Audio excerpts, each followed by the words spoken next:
ETF index mutual funds నేర్చుకుని stock మార్కెట్లో రాణించాలనుకుంటున్నారా? వెంటనే ఈ నెంబర్కి కాల్ చేయండి. అమెరికాలో H1B వీసాలకు సంబంధించి కొత్త రూల్స్ వచ్చాయి. వేతనాలని అమాంతంగా పెంచుతూ కొన్ని కొత్త ప్రతిపాదనల్ని అమెరికా ప్రభుత్వం చేసింది. అయితే దీనివల్ల ఎవరికి లాభం, ఎవరికి నష్టం? ఇది ఒక ఆసక్తికరమైనటువంటి చర్చగా మారింది. దీనితోడు చాలా రోజులుగా పెండింగ్లో ఉన్నటువంటి వీసా స్లాట్స్ బుకింగ్ ఇప్పుడు మళ్ళీ ఓపెన్ అయింది.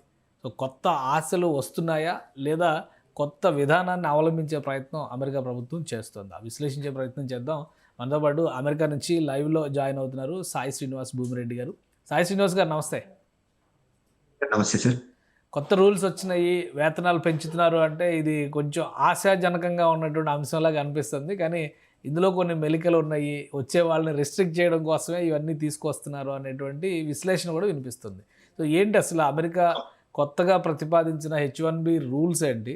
దానివల్ల ఎవరికి ప్రయోజనం? సార్ ఇది కొత్తగా ఏమి చట్టం ఏమి తీసుకొని రావడం లేదు సార్. గత 5-6 సంవత్సరాల నుండి ఇలాంటి చట్టాన్ని గానీ, ఇట్లాంటి రూల్ మేకింగ్ ని గానీ తీసుకొని రావాలని ఎప్పటి నుండో ప్రయత్నిస్తున్నారు. సో కానీ ఈ రోజు ప్రాపర్ గా ఫైనల్ రూల్ అనేది ప్రపోజ్డ్ ఫైనల్ రూల్ అనేది రిలీజ్ చేయడం జరిగింది సార్.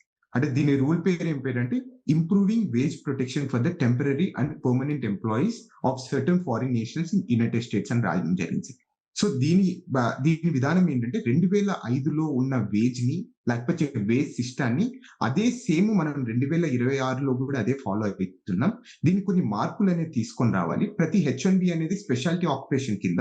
సో దానికి ఎడ్యుకేషన్, ఎక్స్పీరియన్స్, దాని లేకపోతే స్కిల్స్ ఇవన్నీ కన్సిడర్ చేస్తా వేజెస్ అనేది ఉండాలి అనేది మెయిన్ ఇంటెన్షన్ తో ఈ రూల్ అనేది తీసుకొని రావడం జరిగింది. ఓకే.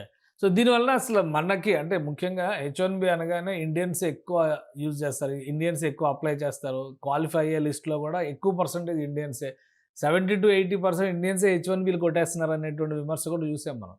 సో ఇప్పుడు ఈ రూల్స్ రావడం వలన ఇండియన్స్కి ఎలాంటి పరిస్థితులు ఎదురవుతాయి? సార్ మీరన్నది 100% నిజం సార్. అంటే 70% ఆఫ్ ద H1B హోల్డర్స్ అంతా ఇండియన్స్ ఉన్నారనేది చాలా క్లియర్ గా మనందరికీ తెలిసిండేదే. సో ఈ రూల్ వల్ల అంటే ఎక్కువ అడ్వాంటేజ్ కూడా ఎంప్లాయీస్ కి మనకి ఎక్కువ అడ్వాంటేజ్ ఉంటుంది సార్. దీని ద్వారా ఏమైతుందంటే సుమారు $14,000 అనేది జీతం అనేది పెరిగిపోతుంది. సో దాని ద్వారా ఎంప్లాయర్స్ కి ఏమైతుందంటే ఎక్కువ బర్డెన్ ఉండడం వల్ల సో మనకన్నా సో ఇక్కడున్న యుఎస్ వర్కర్స్ ని హైర్ చేసుకోవడం బెటర్ కదా అని ఒక ఇంటెన్షన్ తో వెళ్తుంటారు సార్. అంటే నార్మల్ గా దీని ద్వారా కూడా ఏం అడ్వాంటేజ్ అంటే మన ఇండియాకి ముఖ్యంగా ఈ అవుట్ సోర్సింగ్ అనేది కూడా విపరీతంగా పెరిగిపోయే అవకాశం ఉంటుంది. అంటే ఇక్కడ ఇంత హై వేజెస్ మనం పే చేయడం వల్ల ఇండియాకి ఈ ప్రోడక్ట్ బేస్డ్ కానీ ఈ స్టాఫింగ్ అంతా ఇండియా నుండి మనం చేపించుకొని రావడం బెటర్ కదా అనే ఒక ఇంటెన్షన్స్ కూడా మెయిన్ గా ఉంటాయి సార్. అంటే దీని ద్వారా ఇంకొక లెస్ డిసడ్వాంటేజ్ ఏంటంటే నార్మల్ గా రీసెంట్ గ్రాడ్యుయేట్స్ ఉంటారు కదా సార్, నార్మల్ గా ఈ మధ్య మాస్టర్స్ కంప్లీట్ అయిన వాళ్ళకు కొంచెం దీని ద్వారా చాలా కష్టాలు అనేది ఎదుర్కొనే అవకాశం ఉంటుంది సార్. సో దీని రూల్ ప్రకారం ఏం చెప్తున్నారు, 63% మంది లెవెల్ 1, లెవెల్ 2లో వేజ్ లెవెల్స్ ఇచ్చే వాళ్ళు ఉన్నారు. సో దీని ద్వారా అమెరికన్ వర్కర్స్ కి చాలా తక్కువ జాబ్స్ అనేది వస్తున్నాయి, చాలా మంది హైర్ చేసుకోవడం లేదనేది మెయిన్ కంటెంట్ సార్ వాళ్ళ. ఇప్పుడు H1Bలో ఇప్పటి వరకు అపాయింట్మెంట్స్ విషయంలో కూడా H1Bకి సంబంధించి అవి క్లియరెన్స్ ఇవ్వడంలో కానీ, వాటి సెలక్షన్ ప్రాసెస్ని అనౌన్స్ చేయడంలో కానీ ఇందులో కూడా చాలా రిస్ట్రిక్షన్స్ వచ్చినాయి, టైంకి జరగట్లేదు అనేటువంటి ఒక విమర్శ వినిపిస్తుంది.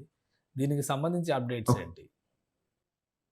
సార్ అలాంటిది అయితే ప్రస్తుతానికి అయితే ఏం లేదు సార్. అంటే నార్మల్గా H1B రిజిస్ట్రేషన్స్ అనేది March 4th to 19th అనేది జరిగింది. సో నార్మల్ గా ముందు చాలా 3-4 రోజులే ఉండేది, కానీ ఈసారి ఎక్కువ విండో అనేది తీసుకొని రావడం జరిగింది. అంటే మీ ఆల్రెడీ తెలిసిండేది ఈసారి H1B రిజిస్ట్రేషన్ సెలక్షన్స్ లో కూడా వివిధ రూల్స్ అనేది కొత్త రూల్స్ అనేది తీసుకొని రావడం జరిగింది సార్. సో ఈ రోజు మనం చూసుకుంటే March 27 నుండి March 30 వరకు ఈ రిజల్ట్స్ అనేది బయటకు వస్తూనే ఉంటాయి సార్. అంటే రోజు కొన్ని రిలీజ్ చేస్తూ వస్తారు, ఎందుకంటే సుమారు 85,000 H1B రిజిస్ట్రేషన్స్ ఉంటాయి కాబట్టి కొంచెం టైం అనేది పడుతుంది. సో దాని ద్వారా డిలే అయితే ప్రస్తుతానికైతే ఏం లేదు. అంటే ప్రొసీజర్ పరంగా ఇప్పుడు యుద్ధం ఎఫెక్ట్ కానీ, యుద్ధం వలన జరిగినటువంటి జాప్యం కానీ అట్లాంటివి ఏమైనా ఉన్నాయా, లేదా అంత స్మూత్ ఫంక్షనింగ్ యాజ్ ఇట్ ఈస్గా నడుస్తుందా? గతంలో ఎలా ఉందో ఇప్పుడు అలాగే నడుస్తుందా?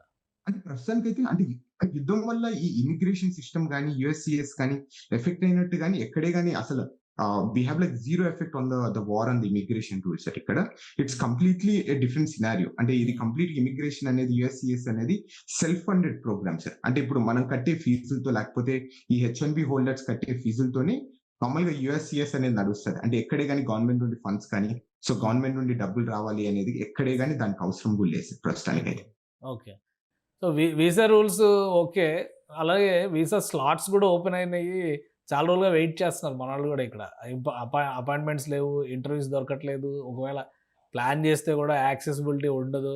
నార్మల్ వీసాకి కూడా స్లాట్స్ దొరికే పరిస్థితి లేదు మొన్నటి వరకు. ఇప్పుడు స్లాట్స్ ఓపెన్ అయినాయి అని చెప్పి అంటున్నారండి. ఏంటి వాటి స్టేటస్? సార్ ఇదైతే వన్ ఆఫ్ ద అంటే happiest news mainly for Indians sir.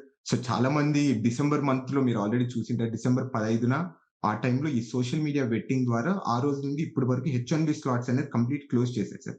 అంటే సుమారు 100 రోజులైతుంది. అంటే ఈ సుమారు ఈ హెచ్-1బీ సిస్టమ్ అనేది వచ్చిన తర్వాత మొదటిసారిగా ఇలాంటి సందర్భం అనేది జరగడం. అంటే 100 రోజుల వరకు వీసా అపాయింట్‌మెంట్ స్లాట్స్ కానీ ఎక్కడే గాని రిలీజ్ చేయకోకుండా ఉండడం. సో గత 2 రోజుల నుండి ఫ్రైడే నుండి ఈ వీసా అపాయింట్‌మెంట్ స్లాట్స్ అయితే రిలీజ్ చేయడం జరిగింది సార్. అంటే ఇప్పుడు మనం కొత్త ఇండియాలో ఉండేవాళ్ళు లేకపోతే మేము ట్రావెల్ చేయాలనుకున్నా గాని ఇవన్నీ ఎక్కువ ఫీజిబిలిటీ అనేది ఇప్పుడే స్టార్ట్ అయిపోతాయి సార్. సో దీని ద్వారా ఇండియాలో ఆల్రెడీ స్ట్రక్ అయినోళ్ళకి ఇది కొంచెం మంచి అడ్వాంటేజ్. అంటే ఈ హెచ్-1బీ అపాయింట్‌మెంట్స్ చేపించుకొని ఇప్పుడు కంట్రీలోకి ఎంటర్ కావడానికి చాలా ప్లస్ పాయింట్ ఉంటది సార్. అంటే ఇది ఇంకా స్మూత్ ఫంక్షనింగ్ అనుకోవచ్చా ఇక్కడ నుంచి? ఎందుకంటే లాంగ్ వెయిటింగ్ 2, 3 నెలల వరకు స్లాట్స్ కోసం ఎదురు చూడడం అట్లాంటి వాటికి బ్రేక్ పడుతుందా? లేదా ఆ టైట్‌నెస్ అలానే ఉంటుంది. కాకపోతే ఇప్పటివరకు స్లాట్సే లేవు అనుకున్న వాళ్ళకి కొంత ఉపశమనం వస్తుందనుకోవాలా? స్లాట్స్ లేనోళ్ళకు కొంత ఉపశమనం వచ్చిందనేది లాగానే ట్రీట్ చేయాలి సార్ మనము. అంటే ఇంకా ఎన్ని స్లాట్స్ రిలీజ్ చేశారు, ఇలా రెగ్యులర్‌గా రిలీజ్ చేస్తారనైతే మనకైతే పకడ్బందీగా న్యూస్ అయితే లేదు. ప్రస్తుతానికైతే సో అప్పుడప్పుడు ఓపెన్ చేస్తా దాన్ని ఆహ్, ముందుకు తీసుకెళ్తున్నారు తప్ప ఎక్కడే గాని అంటే సేమ్ యాస్ యూజువల్‌గా ముందులాగా చేస్తామనేదైతే ఎక్కడే గాని కన్ఫర్మ్ న్యూస్ అయితే లేదు సార్ ప్రస్తుతానికి. Okay. Right. Thank you Sai Srinivas గారు.